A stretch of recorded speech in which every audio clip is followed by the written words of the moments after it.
मंग्या अरे मंग्या मंग्या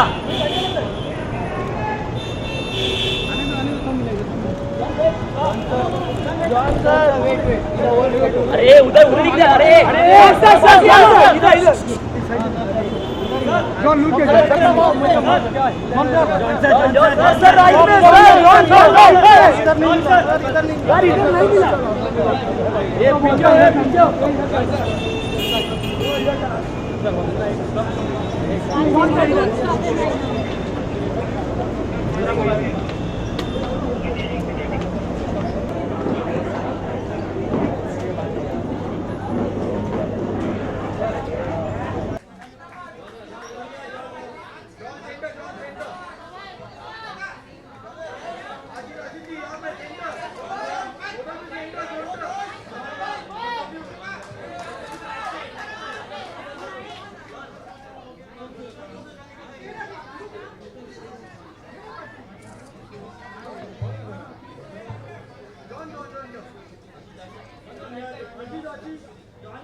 I request the photographers to please have a seat.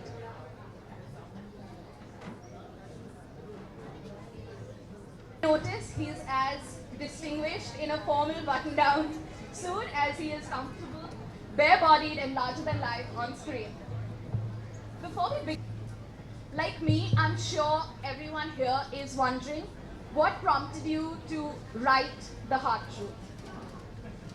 Thank you very much, Sanaya. Before I say that, coming here today, and especially to John Abraham for coming and honoring me.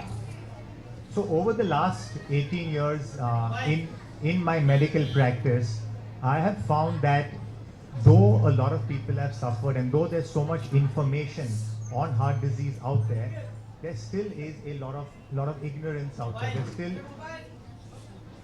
There still is a lot of ignorance out there, and today actually we live in an age of the alternative facts. That term has become popular, and with WhatsApp and with this misinformation going, I thought I'll try and clarify it and write a book called The Hard Truth.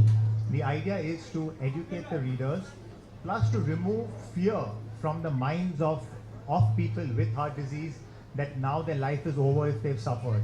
In fact, I believe that life begins after heart disease rather than ending after heart disease. My motto for my patients is they should be better than before. In my prologue, actually I have a brave heart crossing the finish line of the Bombay Marathon, not the 21 kilometers, the full marathon, after bypass surgery. And the media mobbed him, wondering why, because he was the first person to run the full marathon in Mumbai after bypass surgery. And in fact, Dhananjay Yalurkar is sitting amongst us, so Dhananjay, can you just stand up for a sec? So since then, he's gone on to run Berlin, Chicago, New York, and a number of other full marathons as well. So basically, I wrote the book to dispel myths around the subject, to give confidence to people that life begins after heart disease and doesn't end after. So that's the reason for writing it. That's so interesting. Thank you. Now that we have covered the prologue of the session, I invite you and John Abraham to please unveil the book.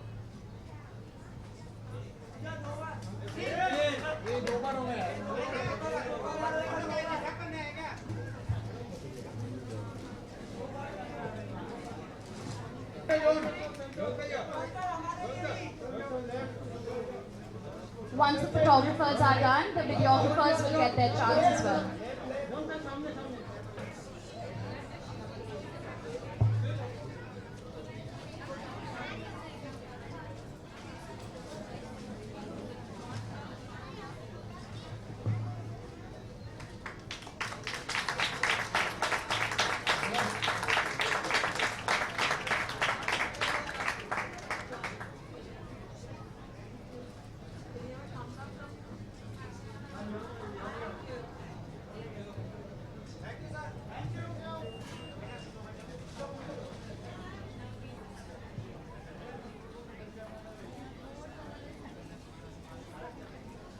Will get their chance first, and then it will be done again for the videographers.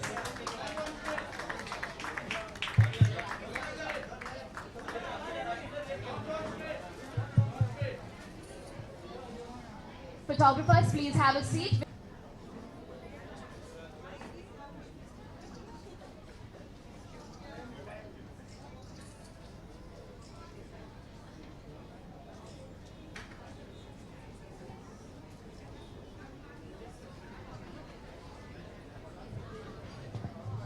getting back, distracted from the delicious.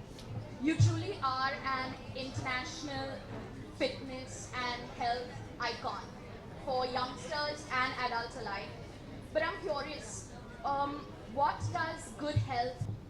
I think, first of all, a very good evening to all of you, and congratulations to Aashish Contractor for the launch of this lovely book.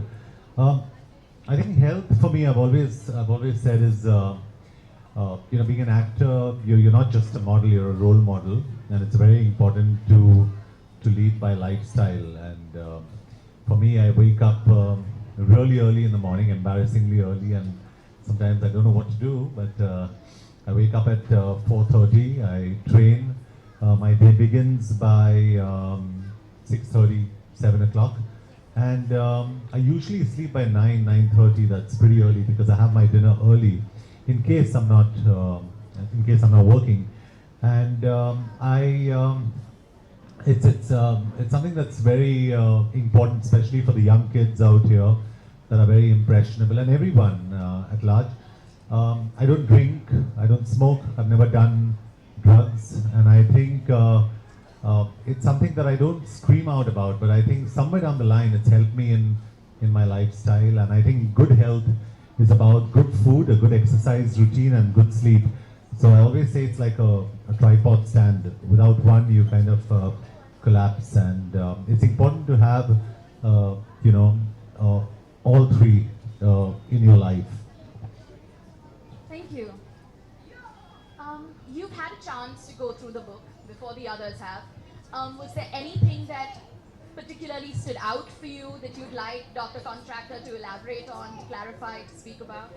Yeah, actually, there was an article that was very reminiscent of what page was it? 12, 13.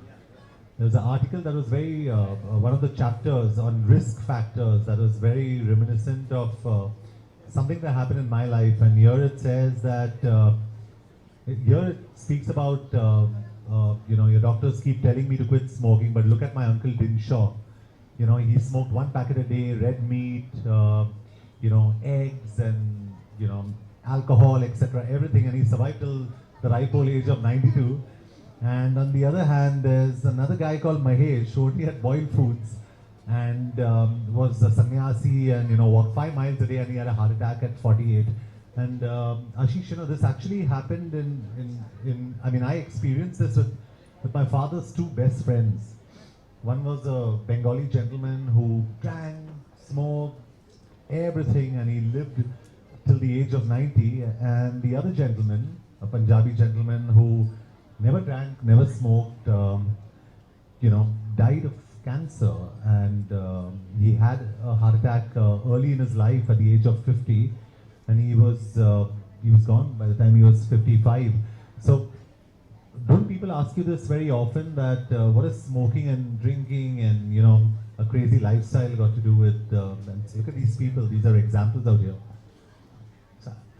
So to answer that, actually I get that asked all the time, and let me explain it in the concept of risk factors and driving a car, because everybody understands driving a car.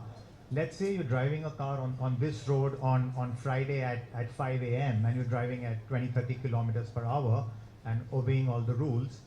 The chances of you having an accident are very slim. But let's say instead it was 5 o'clock in the evening on a Friday, there's lots of traffic, you're driving really fast, you may be talking on the phone while driving, you've had a drink or two, there's water on the road. The chances of you having an accident increase. So, sort of drinking and driving, talking on the phone, speeding, rash driving, they're all risk factors for having an accident.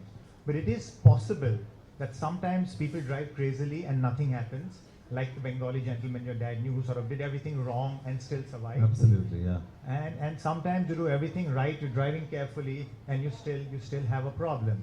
So that's 5% of the people do everything right and still have a problem, and there are 5% of the people who do everything wrong and they don't have the problem.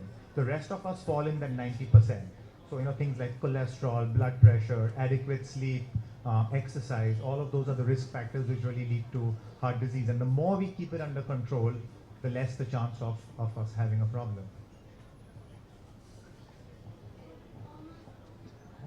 I think this would be the most relevant and popular question for you.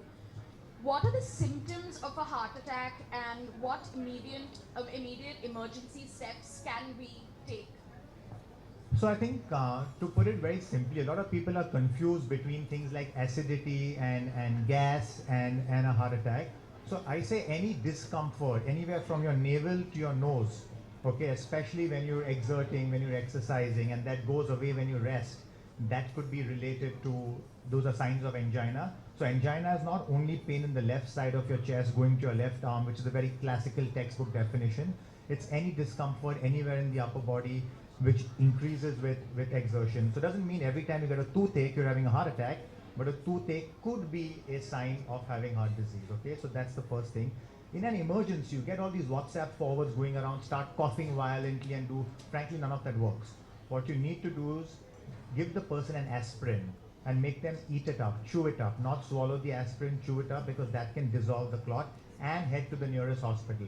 The biggest mistake we make in our city is we call the general practitioner, he will take 20 minutes to come, he will then say something's wrong, he will say let me do an ECG, and time has gone by. So time is muscle in such a situation, okay? And speaking of muscle, actually John, we met a couple of weeks back at your place, and you were talking about your workout. So do you do only a lot of strength training, or do you also do cardio? What's your workout like? So now in fact, I approach it in two ways. My next film requires for me to lose a lot of weight, but I do a lot of functional training. I do a bit of strength, a lot of cardio, and I mix it all up. I have a lot of fun. The idea is to be excited, to get up in the morning and go to the gym or go for a walk or go for a run. And it happens once a year when I'm with my two friends here, Mr. Anil Singh and Vivek Singh, the Mumbai Marathon, when we wake up in the morning. But on a regular basis, I love waking up and I love shocking my body, and I just enter the gym and I don't tell myself what I'm going to be doing today. And I start playing around. It's like a child in a candy store. And it's really romantic and it's beautiful, and you're all alone with the weights, and you know, and it's how you approach it and how you see it. And I've made this, and I tell a lot of people this, Aashish. You know, I'm very spiritual. I'm an agnostic, probably tending to an atheist. I don't know. I'm not sure. But I tell people that the only church, the only mandir, the only mosque is that gym or that place where you work out. Could be the road as well where you walk. And you know, you need to worship your body. And it's very important, and that should come paramount. And I try and inculcate the same thing with a lot of youngsters who ask me questions, and I keep telling them, Aashish, and you can correct me if I'm wrong, but I tell them it's not about big biceps, it's not about six packs, it's about what your core strength is and whether I could beat Dhananjay. I think Dhananjay can outlast me, completely outlast me, you know, in any marathon. He can run circles around me, and I think that's very special. What he does is very commendable. For all you guys who think it's easy, trust me, when we stand there in the mornings and when we look out, what you guys do is really commend. To cross that line is absolutely fantastic. So a big hand to you again. I think you're a real hero. Great, that's amazing. So you actually wake up at the time Anil Singh goes to bed. He's the fittest man I know on this side of the planet. Actually, Anil also he also features in the book in a very notorious manner, and we won't talk about that right now. What about recent news? There's been a lot of recent news circling, be it internet articles, forwards, etc., about cholesterol is no longer a dangerous substance. What does that mean? Okay, so there's a lot of WhatsApp sort of being forwarded around that, you know, no, cholesterol is no more, I'll use the exact words that the US FDA used, no more a nutrient of concern. And what that means is the confusion. No, I eat 3, 4, 5 times a day, but you know, my trainer asked me to have a cheat meal. I don't think I've had a cheat meal in I don't know how many years. I haven't touched aerated drinks in 20 plus years, and I just I think it's a way of life for me. So it's not me beating my chest and telling people, hey, listen, today I avoided having this, avoided having that. I think it's, I enjoy the space that I'm in, and I love Parsi food. I love Parsi food. I love my patrani machli. So, but at the same time, I'm predominantly vegetarian.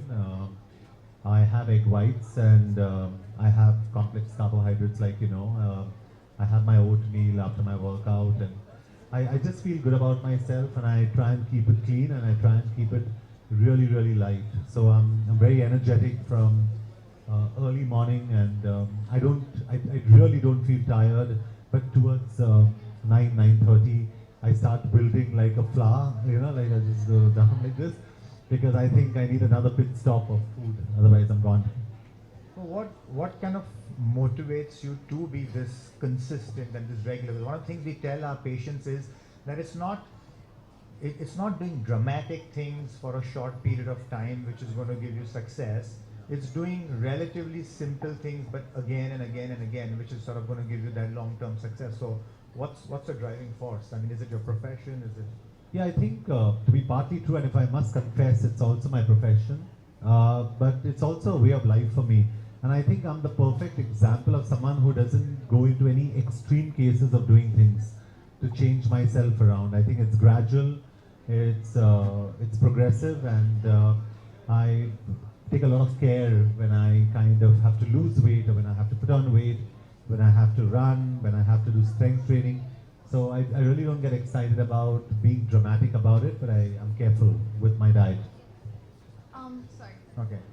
We're closing it at about 6:40. Okay. May I open the floor up to questions?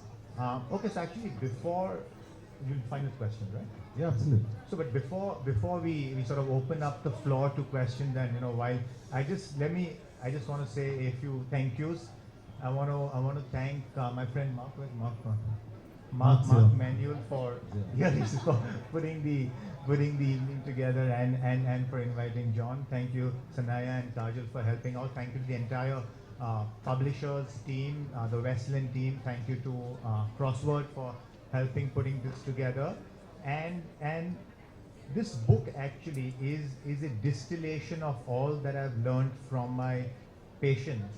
So I really need to thank my patients and the people who are part of my life to have been part of this. So Mr. Rajan Javeri is there; he's part of the book. Mr. Arun Sheth is there; he's part of the book. So they're all. In fact, Mr. Arun Sheth, Vivek, you'll enjoy this. On the first marathon that we did in 2004. He was among the group of 25 heart disease patients who ran, and Times of India got so excited, it actually made him take his shirt out to show the scar, and he's doing his roar on the scar. There's a page 3 of Times of India in 2004, just before the marathon. So he's out there. Anil and Vivek Singh, the marathon forms a big part of my life. Anil also forms a part of the book, which I will not disclose. You'll have to read that. Who else? Mr. Venkat, I'd seen him earlier. I think he's lost somewhere out here. So he had heart disease, and not only did he run after that, he's actually formed something called a Zippers Club. So the zipper is people who have a scar in the middle. We call that the Zipper Club. So people with bypass surgery, and they run after that. Ms. Bhavna Kothari is there. She's an example of a lady with heart disease. Mrs. Sadarangani was there. Aruna, I saw her there, but unfortunately, yes. So she's out here. So thank you. And again, a lot of the book is conversational, so it's really who I am, and who I am has been shaped by my family. They're sitting out here, my mother, my father, thank you very much, my wife, my daughter, my sister, I can't see her, oh my god, you got the ringside seats, so thank you. Thank you to my friends and my work colleagues who are more like friends than colleagues. And to my hospital, the Sir H.N. Reliance Foundation Hospital, for really providing a environment which we can really go out and do the kind of work we want to do. Dr. Dawar, our medical director, he couldn't be here. He had a surgery in the family just this morning. So thanks to him, Mr. Mahesh Kamdar, Ms. Avni Mehta, and big thanks to Mrs. Neeta Ambani, the chairperson of the Reliance Foundation Hospital, for setting it up. It truly is a visionary hospital and fabulous infrastructure. So please do come. Thank you to the media for coming here. Thank you so much for coming and supporting. And Thank you, John. I mean, for so readily and so, literally from straight from the heart, we met you and you said yes, like literally in 5 minutes. John's not just an icon of health and fitness.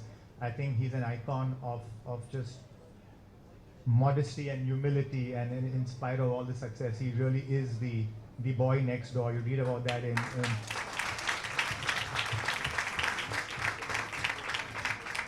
you read about that in papers and magazines, and often these things sound very cliched, but in my experience, I can certainly say that's not a cliche. So, and thank all of you for taking off time and for honoring me and coming for the book. So, we'll open up the floor to questions from the media, from the audience. Yes, the youngest person has a question. Can you give a gift to him? I'm sure. Yes.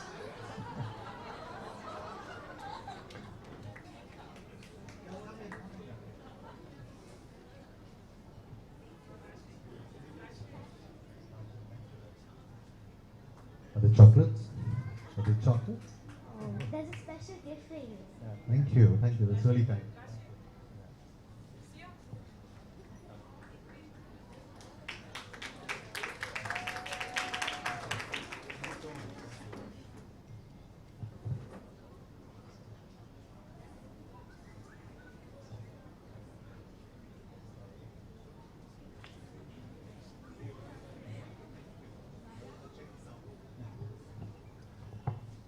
Any questions? We're taking questions from the audience, and then we can also take questions from the media.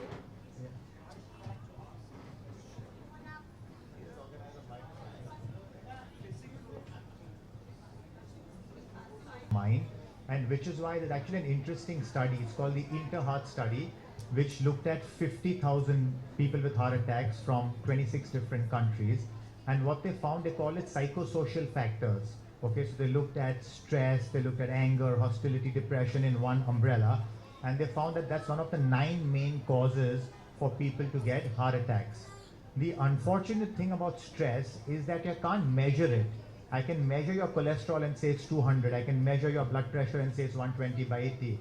I can measure your sugar and say it's 150, but I can't measure stress. So there's very difficult to sort of correlate it. The other important point is people deal with stress differently. So living in a city like this, stress is part of our life. I'm sure for most of you to reach here at 6 o'clock in the evening was stressful, right? So stress is part of normal life. It's when stress becomes distress, that's when it becomes a problem. And people also deal with it differently. So let's talk about an executive kind of a person, a white collar worker. The stock market falls by 500 points. He's all stressed, he cannot sleep. But the guy who is, working as a class 4 employee in that same office, the stock market doesn't cause stress to him. But if he ended up losing 50 rupees or 100 rupees, he might not sleep that night, while the executive wouldn't have a problem with that. So people handle stress differently. So stress is not bad. Stress makes us perform. Okay, when we had the fight or flight, in the olden days, the ancestors ran away from lions and tigers because of stress. So stress is not a bad thing. But when in excess, it does affect all body parts. So yes.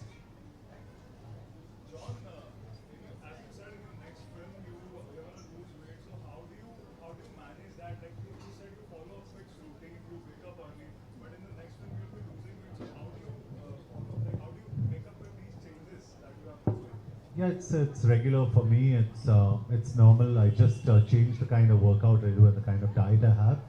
But it's systematic and it's a long process for me. I can't do it quickly and I can't do it overnight. I wish I could say that, but I'm not Superman. So it takes me time, but I increase my cardio. I increase the time I run for, stuff like that. So it's just regular. I mean, I could sit here and talk about it the whole evening, but it's just about lifestyle. Actually, so you tell me there are certain people who are weak by heart. They see very small thing, certain thing, and they get scared. There are certain people who see very damn thing, but still they are not scared. So can you tell us something about why it is like this?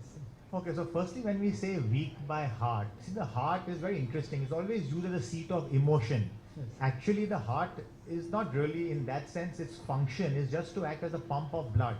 The heart is a very simple organ. It's not complex like the brain or the kidneys or the liver. But still, over the years, you've got this thing about the heart occupying a big space in someone's mind. So when you say the person's weak-hearted and they get scared of situations, that really isn't anything to do with their heart. They're just more psychologically scared. So it's their mind which is really weaker than their heart. In fact, yes, I know this lady, she's got yes.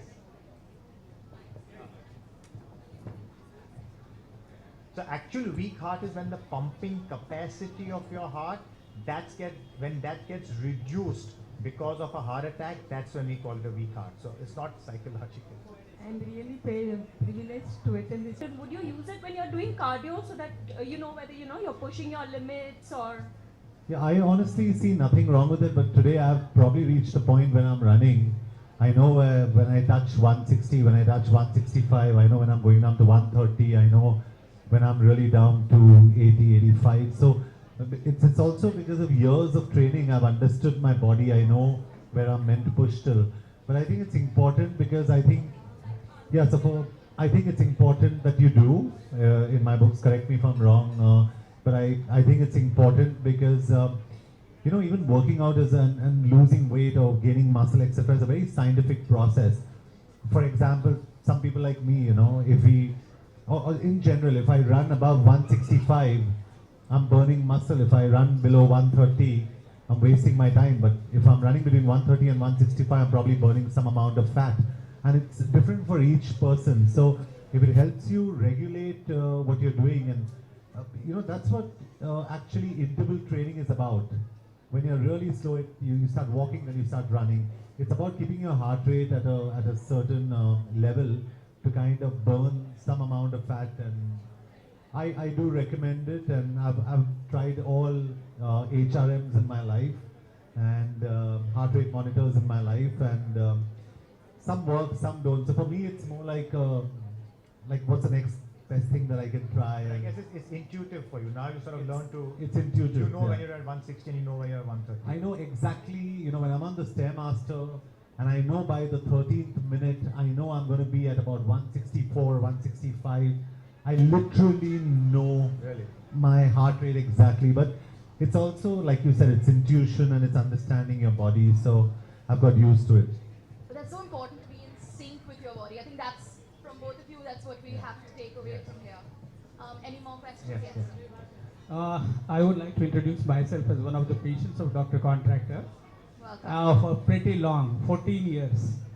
I was detected with a blockage, and when I went to the hospital, I think he gave what encouragement and what regime, and that helped me in not getting operated, not having stent, and still I'm running myself. For 14 years I am going to cardiac care, and only because of his inspiration. And when I saw this book, I have sent it to almost 15 people, saying that you should follow this, and then your life can be better. Thank you very much, sir. Thank you. Probably the best testimonial coming from Auntie and coming from you, sir. Auntie, you said that, he held your hand and he made you, and you're thin. I need to hold your hand because I need to lose weight now. So I'll hold your hand and then we'll go for walks together. If you hold her hand, the heart rate might go up very high. And I'm a little worried about that. That 160 zone might be exceeded. All right. Yes, ma'am.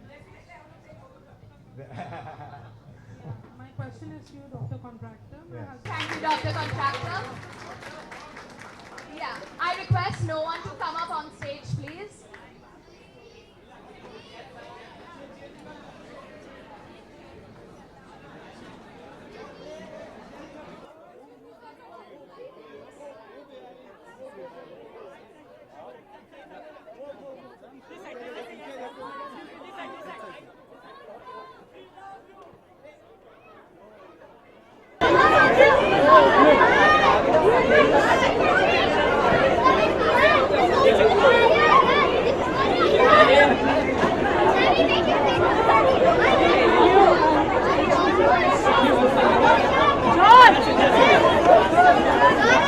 Just stop it, like, enough. Make way, make way.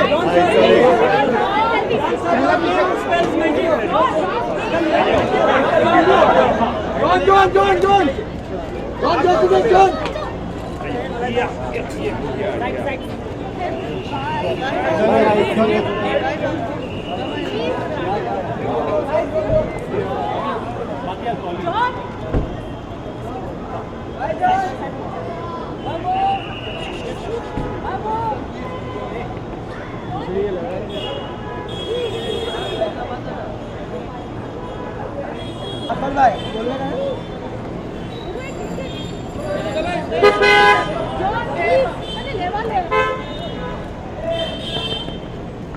Bye, John.